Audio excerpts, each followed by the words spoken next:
Banyak pertanyaan yang Mang Dayat dapat dari beberapa kawan mengenai Sungai Musi. Dan pertanyaan ini Mang Dayat dapat cak jawab, yang akhirnya Mang Dayat temui ahlinya. Pertanyaannya ialah, Mang Dayat, ngapalah Sungai Musi kita ini kuning? Apa memang warnanya kuning? Atau dulunya bening sekarang jadi kuning? Mang Dayat cuma bisa jawab, dulu Sungai Musi ini bening. Dari foto-foto lama terjenguk nian kalau Sungai Musi ini tidak cak sekarang. Begitu juga dengan cerita-cerita wong tua, bahwa dulu aliran Sungai Musi ini bening.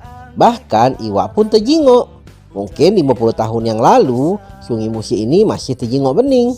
Tapi ngapalah sekarang jadi kuning cak ini?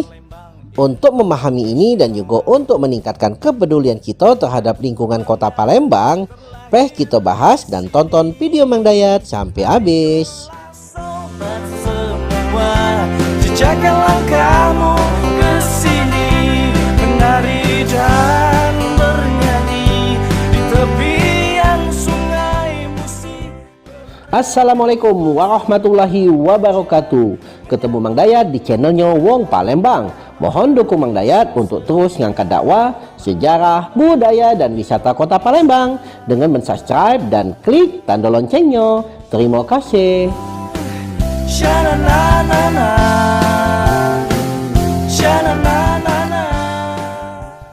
Apa kabar Mang Cebice? Salam sedulur dari Mang Dayat.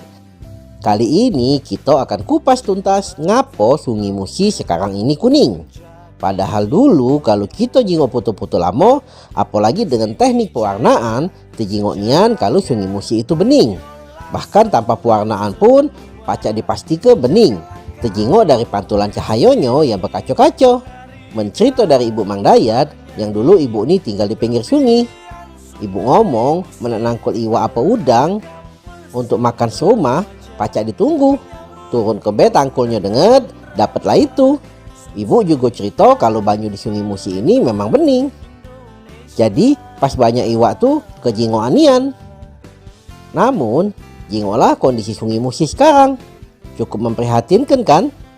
Dan harusnya kita sebagai wong Palembang bahu-membahu untuk jago Sungai Musi ini. Kalau bukan kita, siapa lagi? Ya kita jago sesuai peran kita masing-masing. Kalau kita sebagai pejabat, ya buatlah apa cak mano yang bisa bikin aturannya. Kalau misalnya nelayan, ya nangkeplah iwak, jangan sampai ngerusak lingkungan. Kalau kita yang punya pabrik, limbahnya ya jangan basing buang. Hal yang terkecil yang pacak kita lakukan adalah tidak buang sampah di sungai be, yalah jadilah. Mang Cebice, agar kita bisa cak mano caranya ngejago Sungai Musi ini, kita juga harus tahu apa penyebabnya Sungai Musi ini menjadi kritis yang warna kuning ini. Karena itu Mang Dayat menemui seorang ahli geografi, yaitu Mas Gianto, untuk minta petunjuk cak manonian ceritanya Sungai Musi ini pacak kuning. Apa kabar Mas Gi? Baik. Alhamdulillah bisa ketemu gitu. Alhamdulillah. Kali ini kuloni nak nanyo tentang Palembang inilah. Iya. Jadi banyak pertanyaan bahwa kalau dulu itu Sungai Musi itu bening. Tapi sekarang Sungai Musi itu warnanya agak kecoklat-coklatan. Iya. Nah itu apalah penyebabnya Mas Di? Warna itu kan sebenarnya material ya, bahan ya di dalam itu. Material, dan itu tanah. Air itu mengandung banyak material tanah yang ke bawah. Dulu kan bening itu berarti airnya memang murni air gitu. Sekarang sudah bercampur tanah. Masanya itu tanah itu dari mana gitu kan? Itu kan tanah dari mana? Ya sebenarnya dari asal usulnya sana di seberang ulu sana. Dari ulu, awal itu di pangkal ulu, ya, di ulunya, pangkalnya ulu itu kan. Das Musi atau daerah aliran Sungai Musi ini kan luas. Itu sekitar 3 juta hektar. Luasannya Ya, itu? luasan. Dan yang kategori kritis itu udah separuhnya lebih. 1,7. Artinya kritis itu dalam pengertian hutannya sudah hilang. Sudah dialihfungsikan jadi perkebunan, jadi permukiman, jadi pertambangan. Secara otomatis kalau curah hujan di kita ini kan tinggi, 2000 mm kan ke atas. Jadi kalau ada hujan ya langsung masuk ke tanah, tidak lewat lagi tanaman lagi ya itu.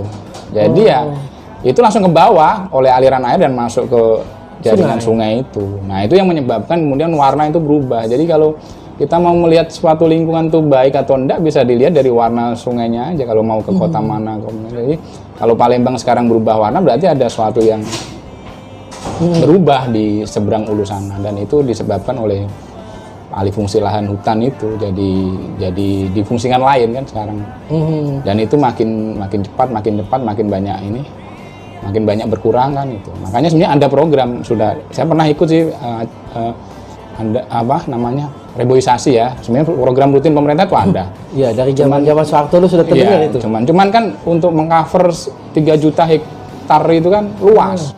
Jadi kalau setahun target berapa puluh ribu aja nggak cukup untuk nanam lagi ya. 3 juta hektar ya. Iya, 3 juta hektar. Artinya memang itu harus melibatkan banyak orang, masyarakat juga. Selama ini kan yang peduli itu kan cuma pemerintah. Jadi artinya warna kuning itu disebabkan dari hulunya itu sudah banyak pengikisan, Iya. jadi air hujan itu langsung Bawa. kena tanahnya di bawah. Ya, bawa sedimentasi namanya kan. Oh. Bawa material yang akhirnya masuk ke daerah seberang hilir kan, daerah hilir. Jadi memang hubungannya itu ada tidak hubungan dengan masyarakat? Sekarang kan dibanding dulu dengan sekarang kan mungkin masyarakat sekarang ini lebih banyak. Iya, jelas. Dan perilaku masyarakat juga sudah berbeda. Iya, jelas. Sering buang sampah segala macam. Itu pengaruhnya di mana? Kalau sampah untuk warna enggak terlalu ya. Cuman dia menghambat aja aliran kan. Menghambat aliran aja. Mengendap itu kan menghambat aliran. Tapi kaitannya dengan warna tadi yang itu jelas material tanah kayak itu. Dan itu kaitannya dengan vegetasi yang makin berkurang. Tapi kalau kaitannya sampah ini lebih ke menyumbat aja gitu, menyumbat. Menyumbat. Jadi tidak signifikan ya. Enggak signifikan. Yaitu jadi tapi bisa merusak. Nah, kalau sampah itu lebih ke ini sih, habitat, lebih ke perubahan habitat kan, perubahan habitat yang ada di sungai itu. Iya. Tapi kalau untuk warna sebenarnya lebih banyak dominan sedimentasi tadi. Erosi dan sedimentasi tadi. Ya, karena kalau kita jenguk di Jakarta kan hitam ya. Ya, itu sampah sudah, itu ya? ya itu sampah. Itu sampah itu. Kalau sampah jadinya hitam ya. Hitam. Kalau sedimentasi biasanya agak merah, agak kuning kayak gitu. Tapi kalau kuning masih mending. Ini takutnya kalau sudah merah. Merah itu artinya yang tanah-tanah baru terbawa kan. Kayak kalau kita banjir banding itu kan tanahnya, airnya kan merah warnanya kan. Nah, kuning ini masih agak ini. Nah, makanya sebenarnya itu tanda sih, itu warning sebenarnya, itu warning bahwa kondisi tutupan lahan kaitannya hutan itu sudah agak kritis gitu. Tercatat kayaknya dari data itu ada 1,7 hektar yang 1,7 juta hektar yang dalam kondisi kritis itu kan. Artinya butuh untuk reboisasi, butuh untuk penanaman ulang biar. Kalau dari sisi ilmu geografi nih Mas Di ya. Kondisi Sungai Musi kita sekarang ini, tadi kita ngomong soal habitat yang tentang, kalau tidak salah juga banyak dibicarakan itu tentang apa namanya pendangkalan.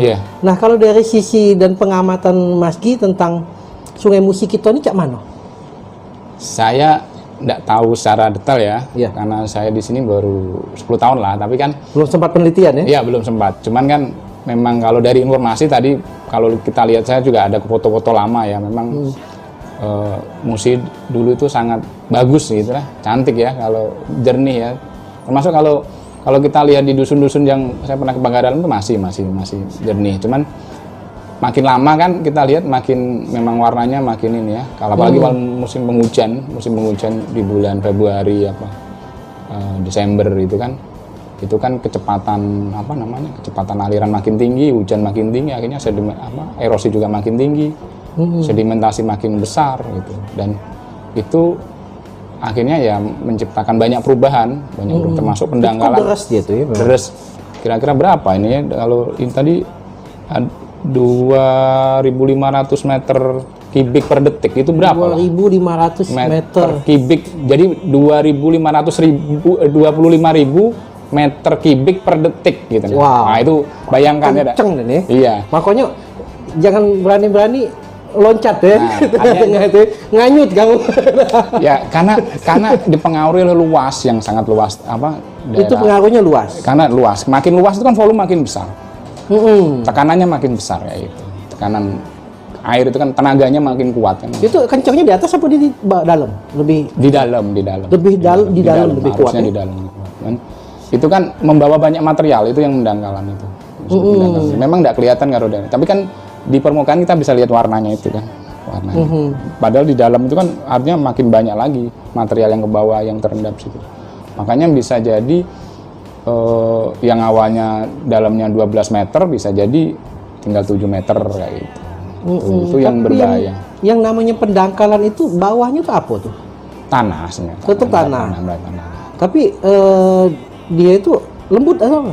Nah, itu beda-beda ya. Kalau ada daerah 9 daerah sungai ya, dan hanya kayak Belitang, kayak Lahat, kayak Lubuk Linggo itu kan beda-beda tanahnya. Secara umum tanah yang di sini itu kan aluvial. Aluvial itu endapan dari air, itu aluvial namanya. Tanah yang dihasilkan dari endapan sungai itu namanya aluvial. Yang ada lagi yang dari organosol atau organik tanah gambut itu organik. Itu warnanya kan agak gelap. Terus ada yang dari letusan Gunung Merapi. Merapi itu biasanya agak terang karena kandungan besinya tinggi kayak itu.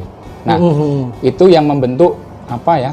Tanah yang ada di seberang ulu sana beraneka ragam itu kemudian nyatu ke Sungai Musi, nyambur kan antara warna merah tadi, warna gelap. Berarti di hulu tadi bermacam-macam jenis tanah ya? Itu jenis tanah itu nyatu di situ. Ada tanah aluvium, ada organosol tadi. Gitu.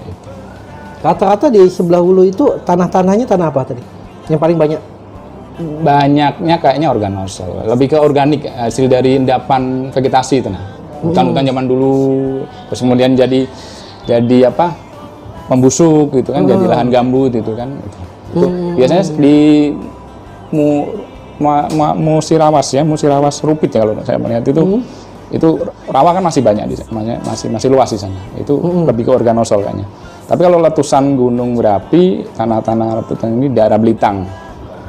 Makanya dia pertaniannya subur itu. Jadi tanah itu memang akhirnya menyebabkan manusia di situ menyesuaikan kondisi tanah lah. Kalau memang dia cocok untuk ditanami padi sawah ya padi sawah. Kalau dia memang rawa untuk ikan ya ikan.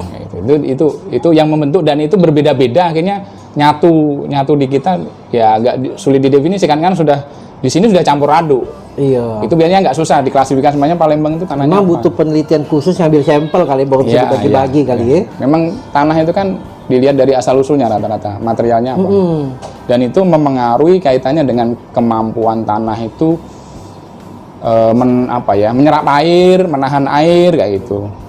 Jadi kalau tanah aluvial itu kan kandungan liatnya tinggi, lempungnya tinggi, dia bisa nahan air.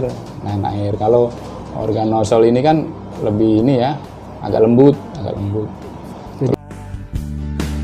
Beraneka ragam budaya bahasa, salah satunya Palembang Indonesia. Dan ku bangga terlahir di sini. Ayolah sobat semua, jejakkan langkahmu ke sini, menari dan bernyanyi di tepian Sungai Musi. Beragam pesona wajah menyambutmu dengan ramah. Sumsel indah Palembang Indonesia. Demikianlah video Mang Dayat. Mudah-mudahan bisa nambah kasana pengetahuan kita tentang kota Palembang. Kalau Mang Cek Bicek senang dengan video Mang Dayat, tolong di like dan komentarnya. Share juga kalau menurut Mang Cek Bicek bermanfaat. Support juga channel Mang Dayat dengan mensubscribe dan klik tanda loncengnya.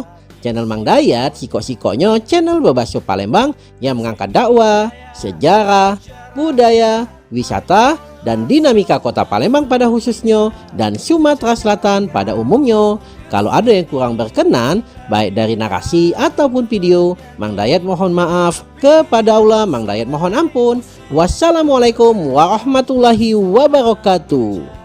Menyambutmu dengan ramah, Sumsel